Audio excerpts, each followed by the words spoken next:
Have you ever wondered what music production really is, or what a music producer actually does? Maybe you're thinking about becoming one, or maybe you're a songwriter looking to hire one. Well, in this video, we're going to break it all down, and make sure you stick around to the end because we're going to pull open a Pro Tools session and walk you through the entire production. So to define what a music producer does, first we need to talk about what an audio engineer does. And I've always thought the term audio engineer was a bit much, but that's because when I first started recording music, it was into a computer, an early version of Pro Tools, one we almost wouldn't recognize today, but still, a digital audio workstation. And that to me was just another piece of software and didn't really justify the title of engineer. But if we jump back in time a bit, the term audio engineer made a lot more sense. Recording consoles and tape machines were viewed as much more scientific and technical machines than creative tools.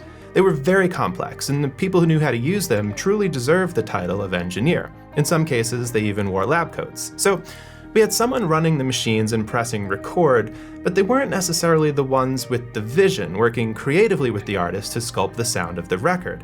And that was the job of the music producer. These days, it's much more common for a music producer to also have the technical abilities to record the music, and I highly recommend that if you're interested in becoming a music producer, that you also take some time to learn how to record the most common instruments within your genre. So, for example, hip-hop producers should learn how to record vocals. So the beats and the instrumentals are often created through sampling or repurposing music that's already been recorded, but the vocals will need to be recorded, edited, and mixed to fit the song. Rock productions tend to include much more live instrumentation being recorded for each song, but it's not uncommon to specialize in certain sounds. So for example, I might be great at recording vocals, guitars, and bass guitars, but choose to hire an engineer who specializes in getting killer drum sounds. So music production these days is a lot of creative vision and a bit of recording music, but it's really so much more than that. Like deciding on the instrumentation and helping the artist flesh out their idea or demo into a full and complete sounding song. This could mean helping them decide on a style. So a lot of times the artist will write on the instrument that they know, but it doesn't necessarily mean it needs to stay that way. An artist might write on the acoustic guitar or the piano to map out the chord structure of the song, and the producer can then take that song structure and add things like drums, bass, synths, guitars, vocal layers, and harmonies. Or we can decide that, no, the best version of this song is just to keep it an intimate acoustic guitar and vocal performance. Being a music producer also means coaching the artist to help get the best performance during the recording process. For example, having them do another vocal take, but giving them direction and encouragement rather than just having them do it 10 times. Music production can also include a lot of songwriting, and in some genres like hip hop and pop music, the producer will write the entire instrumental. And so for me as a producer, songwriting was my niche. I got into producing sort of as an extension of songwriting. When I was younger, writing songs on the guitar and piano, I started experimenting with layering and building out songs in Pro Tools. When I opened my studio some 15 years later, I called it this studio for songwriters, and that's what all of my clients are. Songwriters that need someone like me, a music producer, to help them take what is usually a guitar or a piano and vocal and build the entire instrumental, coach them through the recording, and help them write vocal harmonies and backgrounds. Sometimes I'm even the one who plays all the instruments on the recordings. I do all the editing, vocal comping, and arranging, final mix, and sometimes even mastering. So that's all the fun creative stuff, but the producer can also be the one to oversee the entire production of the song or album. For example, I have a small production studio where I can record 90% of the instruments that I need, like guitars, bass, MIDI instruments, vocals, but I don't have the capacity to record drums. So when I work with a band that needs to do that, I have a relationship with larger recording studios that we can use, and I'll handle the booking, the scheduling, and all of the coordinating that needs to happen so that it stays fun and easy for the artists. It's also pretty common to have a dedicated mastering engineer handle the mastering, and so in those cases, same deal. I have relationships with mastering engineers that I can refer the artists to. And I'll listen to the masters with the artist, I'll make notes, coordinate any revisions, and when the album is done, I'll make sure they have everything they need in place for distribution. So to break it down, the job of a music producer is sort of an all-in role. We're handling all things creative and technical while also taking care of any additional business. So now let's take a look at a production example. This song is called Hearts by Dru Serkes, and I thought I had an early demo of this song, but it turns out that Dru just sang it in the studio and played it for me live, and we kind of jumped right in building the track. So I'm just going to show you step by step how we built out the song. This is the intro. It's just a guitar, a little bit of a synth patch, pulsing bass, and here come the vocals. It was you, dear, I always wanted. All night I'm steady dreaming of your face. We walked in darkness, your mother's garden. And I remember there you'd always say, here's the chorus. if you call again, I'll meet you there, where we once found the spark. I'll promise you, dear, to hold you tenderly, but I won't give away my heart. Got drums to cue us into verse 2. I'm not the way out. A bit more of a groove. We've got vocal harmonies right away. Extra guitar part kind of chugging along. Right there at the midpoint, we add a shaker track. And I can't seem to have it any other way. If you call again, I'll meet you there. Tons of vocal layering in this first chorus. Found the spark. I'll promise you, dear, to hold you tenderly, but I won't give away my. So a big thing for me when producing this song was I wanted to make sure that it builds the entire time. Literally from when we hit play, the whole way through, it's just growing and growing and growing. And you can hear the intensity and the feel from verse 1, which is really sparse. There's just the guitar, there's the bass line doing eighth notes, the synth and the vocal, and then verse 2, which is where we first hear drums, and the bass line changes into more of that groove, the vocals are layered with harmonies the entire time, and so literally just from the beginning to end, the song keeps growing, and we use different elements to step it up each time. So let's start going through some of those. So the track starts, and kind of the way that we built it out was with this guitar part here that's got some interesting effects. It's got some tape flutter to it, and a bit of the low end dialed back, kind of like a telephone kind of sound. It's pretty filtered. I'll show you what that sounds like. And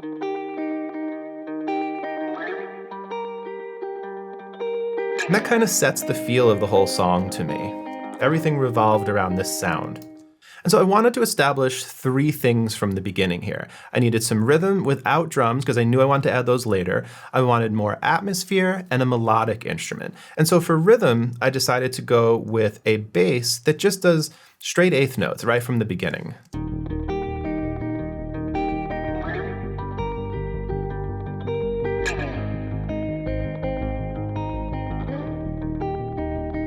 For a bit more of the atmosphere, I added this choir patch.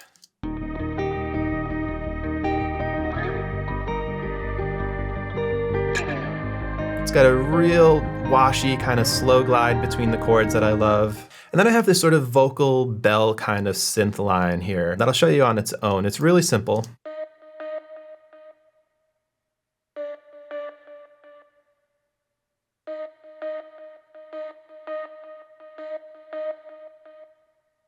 In the verse, it just adds that little bit of texture there. But that leads us into the chorus in a really cool way, and it becomes this really catchy melody when we get there. The vocal in the first verse is a solo voice here. There's no layering around it, no harmonies, no backgrounds, no doubling, anything like that. And so the first thing to build in the chorus is that we add 2 more vocal layers, and they're doing the same thing as the lead vocal here. So basically a double track and a triple. And I'm tucking those in. They're about 18 decibels under the lead vocal. Well, lead vocal's at -7, so they're about 11 decibels under the lead, panned out left and right. Not all the way, they're about 64%, left and right. And those add some depth, they add some width, and they make the vocal feel a little bit bigger, a little more supported. So let's hear what those stacks do. Here's the lead vocal just by itself. If you call again, I'll meet you there. And layering in the double and triple. Listen to how wide it gets on the sides. If you call again, I'll meet you there. And in the track, that sounds like this. If you call again, I'll meet you there, where we once found the spark. So the chorus to me here, it's really exciting and it builds, but it still creates a lot of suspense. It's not landing and it's huge, not this first time, that's gonna come later. It's almost the way that you would treat a build-up in a dance track. It's very sparse and open, but it's still exciting. It's going somewhere, but we just aren't there yet. The other big change is the melody synth that was very simple in the verse really takes off here. Let me show you what that sounds like on its own.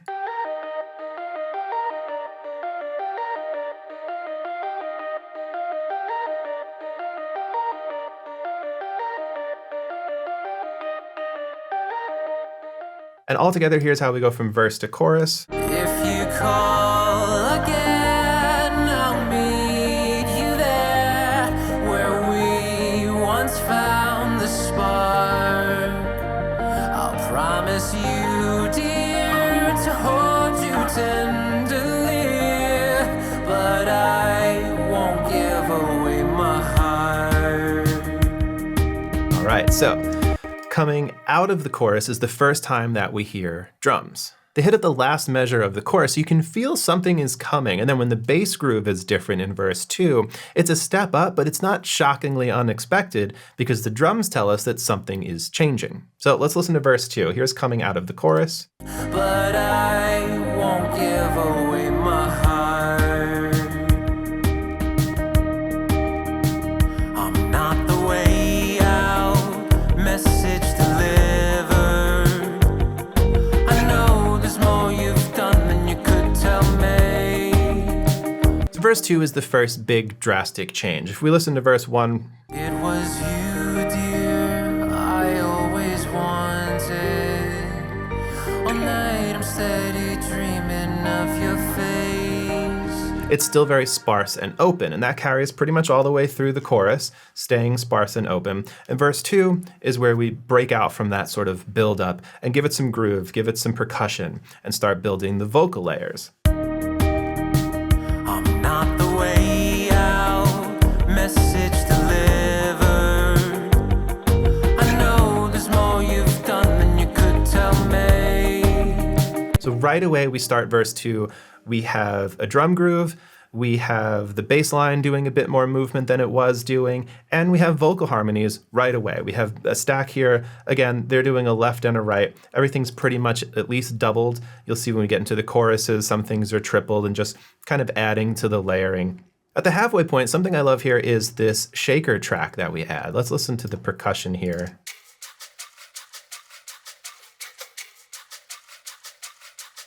And that's just a shaker loop that I found. It was kind of doing exactly the movement I wanted to do. And it sounds really cool with all of the other drums that are happening.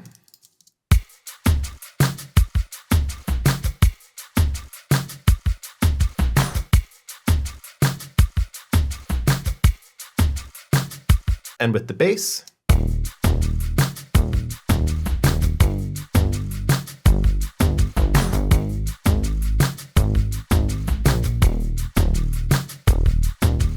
This is with the melody synth.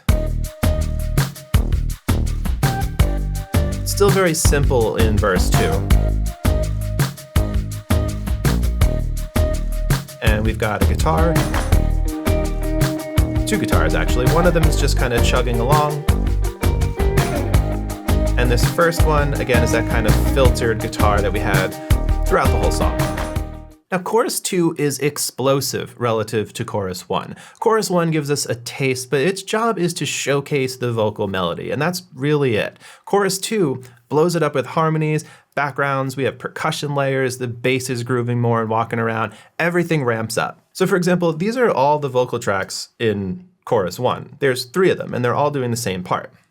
Now, these are all the vocals in chorus 2.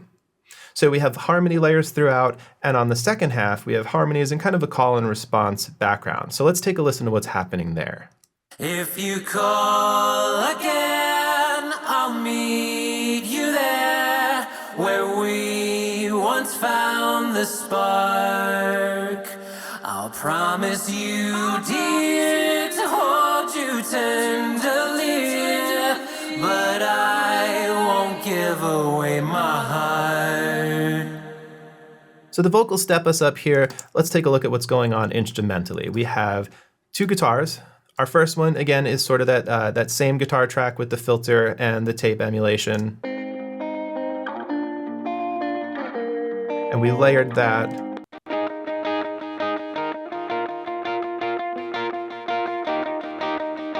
Together sounds like this.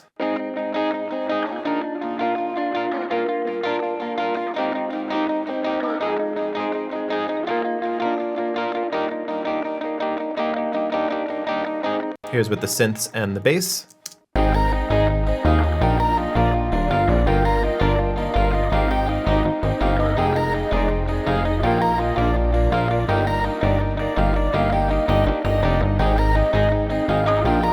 Fly in our shaker.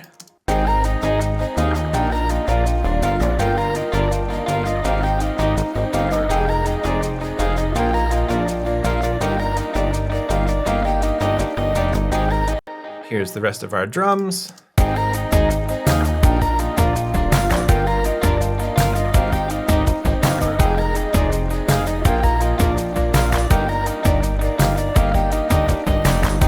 And this was my favorite addition to the chorus. It's very simple. It's a hi-hat track that is just going with some open hats and some closed hats, adding accents to pretty much emphasize what the shaker is doing and bring that out a little bit. Here's the hi-hats on their own.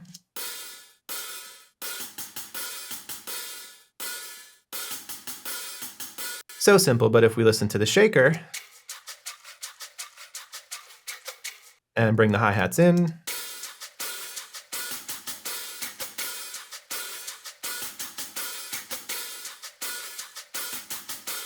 and with all of our drums and percussion,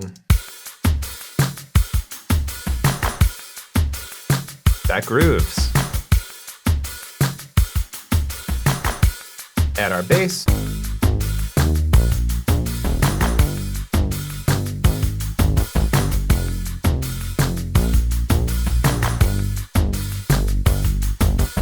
And the synth melody.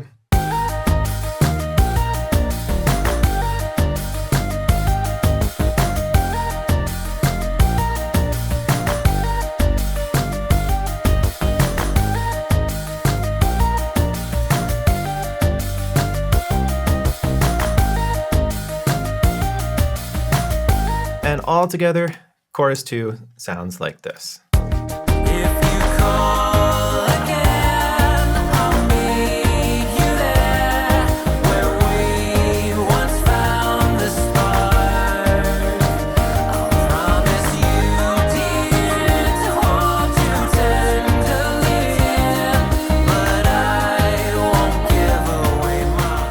So in the bridge, we do a guitar solo, which is really cool, and you should check it out on Spotify, but there's nothing really production-wise that I want to cover there. So after that, we have a double chorus that takes us out to the end. And so the first time through is pretty much identical to our second chorus. Nothing new really happening until the turnaround. And to build that, I used another layer of vocals here that kind of weave in and out and create really interesting chords with the harmony parts. So let's listen to the vocals at the second half of the double chorus. Give away my heart again.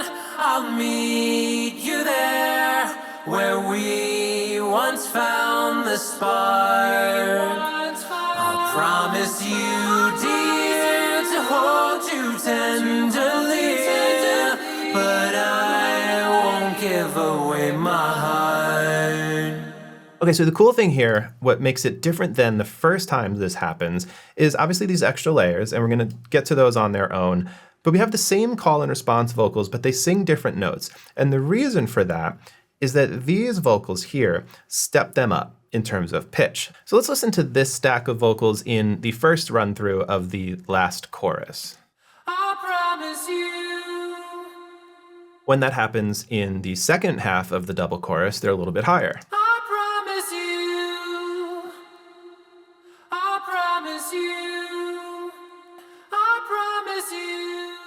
And the reason for that is this additional stack of vocals here are going to step our ears up. They sound like this. And in context, we once found the spark. I promise you, dear, to hold you. So when Dru sings once found. There's a background that comes in and says we once found.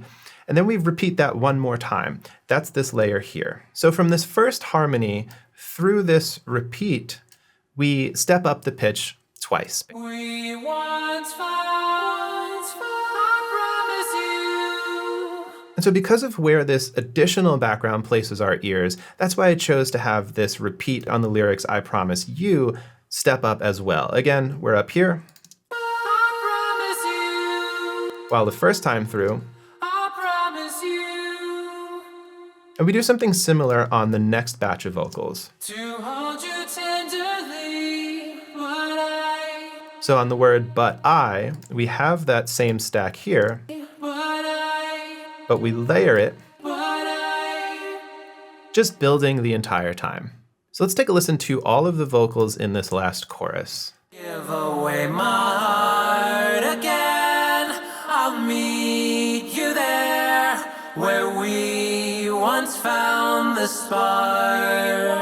I'll promise you, dear, to hold you tenderly, but I won't give away my heart. One more cool little vocal thing I want to point out here. This last chord, the vocals land on just kind of a simple major chord on a D sharp major. We've got this stack here doing the roots. We add this stack doing a third above that. This next stack of vocals here is doing a fifth above the root. And real subtle, we snuck this one in. I'll show you this soloed first. We've got the octave above the root note. So together, everything sounds like this. Coming out of the chorus, we land similar to how we started the song, but even more stripped down. We've really just got this choir patch here with our melody synth and our bass returning to simple eighth notes.